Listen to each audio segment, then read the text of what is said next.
From food to the Intense 5, what made the list? Chris Rock held nothing back in his Netflix special outrage. And of course, he finally addressed the Oscar slap and he blames it all on Jada. When I watched it, I was like, oh my goodness.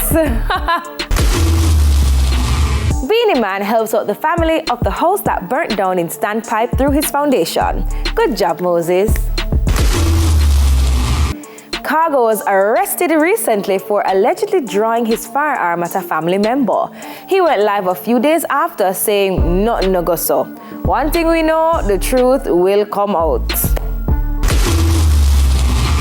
So we haven't heard much from Chanel Muir because she's been busy getting her new store ready. Chanel says she's been setting up shop where ladies can buy hair and get it installed. Big up to you, Chanel, but we also miss your music like a lot.